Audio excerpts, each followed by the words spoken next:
Alright, then we don't need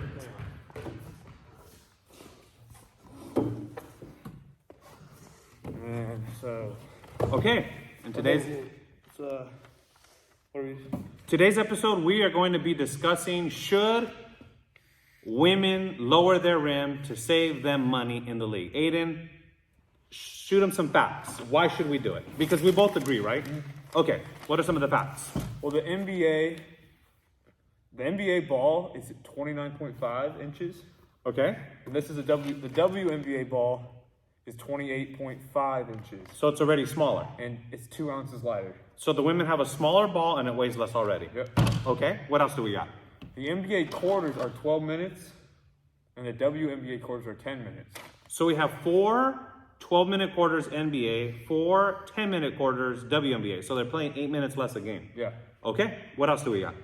The NBA three-point line is 23 feet 9 inches, and the WNBA. Let me redo that. We'll just cut it. Okay.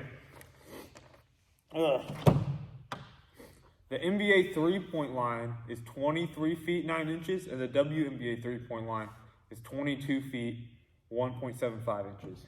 Okay, so the NBA, so from the arch, from the top, the NBA three-point line is basically over 3 feet more than the WNBA. Yep. And they say women are the better shooters. Hey, that's what they said. Okay, well, maybe because I'd be a good shooter too because I'm literally 3 feet in, but okay. Yeah. What else do we got?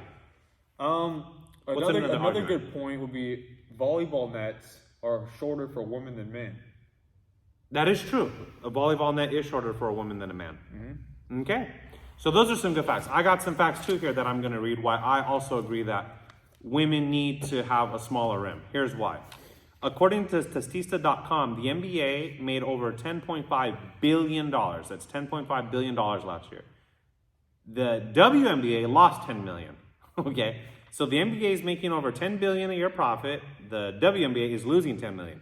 Think of it this way. If the WNBA was not women, and let's say this was a man's league, let's say the NBA decided to make a league for players that were 6'4" or shorter, right? If there was a 6'4" league or shorter, and that league for men was losing over $10 million a year, do you not think that they would shut it down? Of course they would. The reason they're not doing this, and I'm not trying to be mean, is because these are women, so they're getting this sympathy. But the reality is, if you don't produce, you don't produce. You know, people will argue, they'll say, oh, that's not fair, that's sexist, you're misogynistic, whatever. But here's the thing. How come female fashion models make so much more money, right? A woman can wear, I don't know, some designer purse and be paid huge money, whereas if a male wore that same company's designer jacket, he's not going to make as much money. So women already make more money in certain careers, and that's why? Because the supply and demand. More people are willing to pay a woman to see her market a purse than they are to see a man, let's say, wear a jacket. That's just a fact. So nobody wants equal pay for men when it comes to the model industry. So there's already industries where women make more, and there's industries where men make more. And that has nothing to do with the talent of the individual. I'll make that clear. There's women players that would kick my butt in basketball. But at the end of the day, it's business. If you don't have enough people buying into what your product is, you're not profitable. Think of YouTube. Unless you're making entertaining videos, you don't get people viewing it. You may have the greatest information, you might have the greatest facts, you might have the best whatever, but at the end of the day, if people are not watching your channel, YouTube's not going to promote you. Why? Because YouTube looks at and says, whose videos are people likely to watch and whose videos gains an audience? And that's a form of a fan or a subscriber, whatever it is you want to call it. So it's really no different in any other realm. This is just sports. So one of the other interesting things, and this is why I proved they need to lower the rims. Rocky, the mascot for the Denver Nuggets, he does some crazy, he made a half-court shot from a ladder one time backwards. He's done some crazy moves. But that mascot, now I don't know after taxes, but before taxes, he's taking home over $600,000 a year. The mascot, Benny the Bull for the Chicago Bulls before taxes, is making $400,000 a year. Now, the highest paid WNBA player that I found online was Erica Wheeler, and she makes just over $240,000 a year, and I believe that's before taxes. So the mascots for some of these teams are making double what this WNBA player is. Now, I'm pretty sure she's probably putting in more work to be a professional athlete than a mascot is doing tricks, or maybe it's equal. But the point is, why can they be paid more? Because The NBA is making $10.5 billion. So of course they have the money to pay because there's more money available. So I don't think it's fair to women that a mascot should make, $200,000, $300,000, $400,000, $500,000 more than you, and you're busting your butt. Because again, at the day, to play professional sport is no joke. It's really, really hard. So that's my argument. I'm actually for women making money, but you're not going to make money as long as you don't lower the rim. So you need to lower the rim because you're not entertaining enough. Okay, you're just not entertaining. As a fan of basketball who's watched it most of his life, I want to see a fast break. I want to see a dunk. I want to see a lob. I want to see a crazy block. I want to see something that looks fun. If all I'm watching are fundamentals, I can go down to the park and watch that, right? I've been to NBA games, and I'm telling you, as a fan, the most exciting moments are when they're dunks. I can name the dunks I've seen in NBA games because it's exciting. It gets the crowd going. Though it's only worth 2 points, it's entertainment. Think of it this way. If you went to, the circus, and some circus acrobats did fundamental stuff. They just did basic backflips. Okay, whatever. But then you have the guy jumping up off a giant ladder, 90 feet doing a backward flip. You're probably going to pay more money for that because that's more entertaining. And it doesn't mean he has any more skill than the other person. It's just he's more entertaining, which translates as more money. So one of the other arguments I'm actually going to have is the lowest paid, or one of the lower paid NBA players I found was a person by the name of Andre Jackson Jr., who signed a 4-year, $7.6 million contract. So if we do the math on that, before tax, that's a little under $2 million a year, give or take. So the lowest paid player is, let's say, making $1.8 million a year. The highest WNBA player salary is about $240,000. That is, over $1.5 million a year in difference from the lowest to the highest. That's such a huge discrepancy. And again, if the WNBA was not women and it was a men's league, they would have shut this down already because it has not been profitable. Then I have a question for you. Yeah, what's up? So what do you think the rim should be for WNBA? My personal opinion, to make it really good, I think maybe between 9 feet and maybe 9 feet 5 inches. Yeah, I was thinking 9'5" would be a solid amount. Well, because an NBA rim is 10 feet, so 5 inches may not be enough. But I'm telling you, if it was 9 feet, some of those women are 6'4", 6'5". There would be enough lobs and dunks to make it worth it. So I'm gonna say 9 feet. You say 9.5? And I think they made the middle 9.25. Oh yeah, 9.25. That I think a lot of them can get dunks on that. Yeah. Because that's what 7-8 inches lower than an NBA rim. I think that's all. And I have there's a guy I worked with before in some videos. His name is Script Staples. He's a professional slam dunker. And one time he brought this point up. We were discussing. We actually did a slam ball video where a sky zone where we jump on these giant trampolines.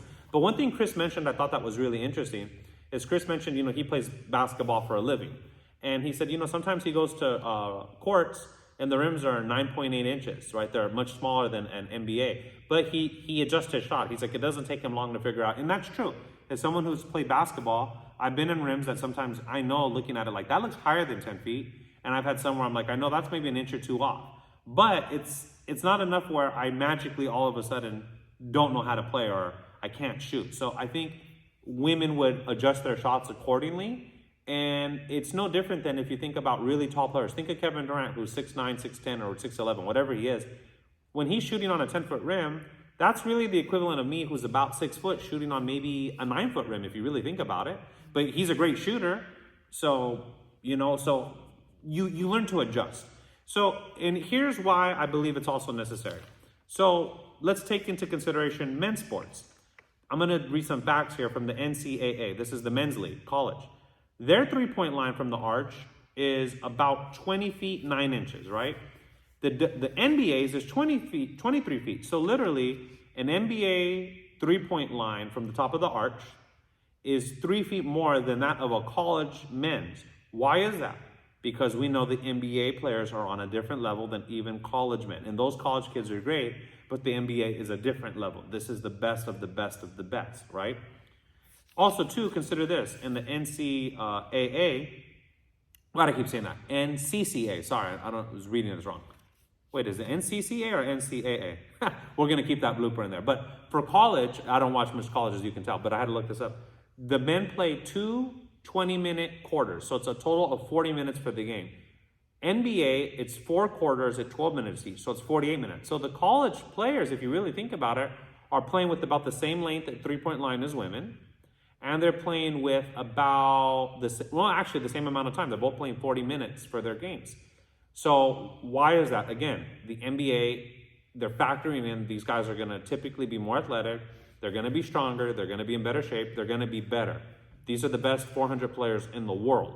So they're factoring in different factors for them. So if we're already doing this for men in college, how come we're not doing this for women? It makes no sense. And women who want to complain, you already have a smaller ball, you have a smaller three-point line, you have shorter quarters or shorter duration. So why not lower your rim? You're already doing all these other things a notch below, and that's no knock. You know, men, the way we were created, people can hate all they want, but men, we have more muscle mass. We can build muscle quicker, we're stronger, we're more athletic. I mean, that's just a fact. And for those feminists who get upset, you know, oh well, write me a letter. It's so sad, it's too bad. But those are just facts. You know, men are stronger, and it's not fair to women to put you in the same category in certain things, because in sports, you structure it based off the need. So those are my opinions. That's what I think. I think if we did that, the women would all of a sudden make money, and they'd be profitable, and they could actually make money and not be this failure of a business just losing money every year. Then I have one more question for you. Yeah, what's up? Who do you think wins, a college men's basketball team or the WNBA? College men's basketball Oh, team. yeah. 100%. No, not. Because those women would kick my butt. But I think a top Division I boys high school team? Okay, imagine Zion Williamson when he was in high school. You're not telling me he couldn't take the WNBA team on? Dude, I think a D3 high school team could take on the WNBA. D2, D3. You know what? They probably could, dude. Because those guys are going to be like between 6 foot and like 6'7", 6'8". They probably could. You know what? That'd be a fun challenge. If we could, you know what? I'll put my money where my mouth is. If this video could get popular enough, but let's find this. I'd want, if you're a woman out there and you feel like you're talented and you play at a college level or even WNBA, if you could get your 5 best women together, whoever they are, I'd love them to be professional. I will go out and find college players that are Division II and have a 5v5 tournament, best of 5. We'll do it over a week. And I'd love to see your best, whoever, WNBA, whoever you are, challenge a Division II high school boys team. And I'd be willing to put up money for it. If this video could get enough views and likes, I will put up personal money to pay the winner. I've already done it on a small level when we had a tournament here about a week ago or about 4 or 5 days ago. So like if the WNBA wins, they get about $5 each? No, I'd be willing to put up about, I could probably do about 30, 40 grand for the winning team, but we'd have to get enough views and be worth it. But hey, 30 grand, if we could get people 30 racks to the winning team. So if you really are that talented, WNBA players, 30 racks, 5v5 tournament, that's more than the WNBA is playing you, right? Oh yeah. All right, see you guys soon. We should keep that in. That was so bad. Shoot it. See if you can make it. All right, splash. Oh. You know, it's crazy. It looks like you're shooting left-handed there. Yeah? Yeah, because the mirror's opposite.